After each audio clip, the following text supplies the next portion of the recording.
I thank the Vice President for his intervention. I now give the floor to the Vice President of Uganda. You have the floor, please.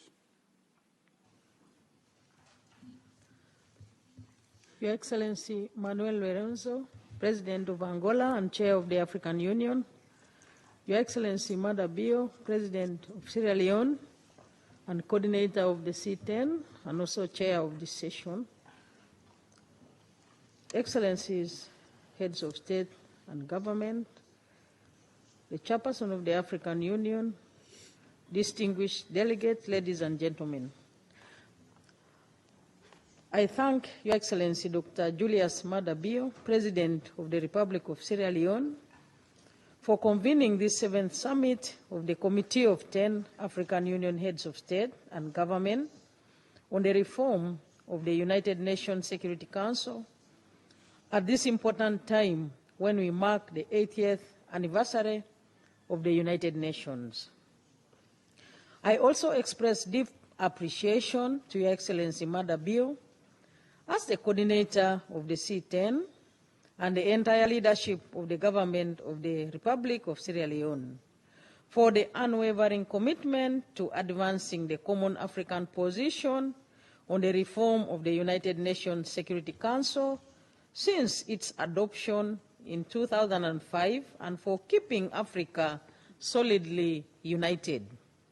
There is no doubt that the C-10 has made significant progress in promoting, advocating, and canvassing for the support of the common African position through diplomatic engagements with several relevant stakeholders and interest groups within the intergovernmental negotiation frameworks and other multilateral levels. Uganda remains committed to the mandate given to us by the African Union to promote, advocate, and canvass for support of the common African position on the reform of the United Nations Security Council as stipulated in a Swahili consensus and a SATE declaration.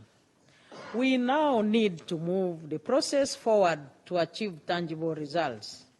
Excellencies, in this regard, I express satisfaction with the African Union model on the reform of the UN Security Council as it aligns with the Eswatini Consensus and SATE Declaration.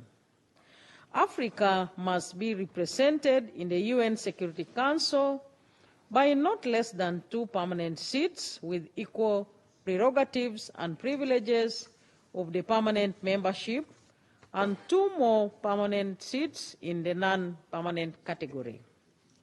The time is now for the genuine demonstration of the political will by the 5 permanent members on the UN Security Council to consent to the full reform of the Council to make it more inclusive, just, equitable, transparent, responsive, and democratic.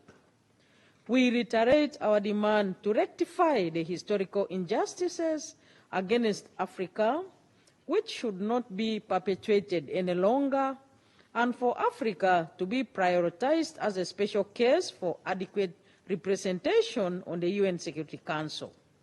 We need to step up building the Africa we want in accordance with the vision of the African Union, cohesive, secure, prosperous, united, and speaking with one voice on all aspects of the UN Security Council reform process, thus fostering the maintenance of international peace and security for global development.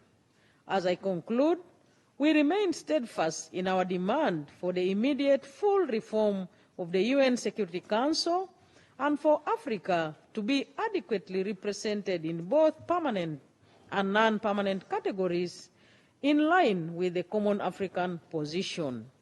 Any further postponement of the Council's reform process undermines Africa's interests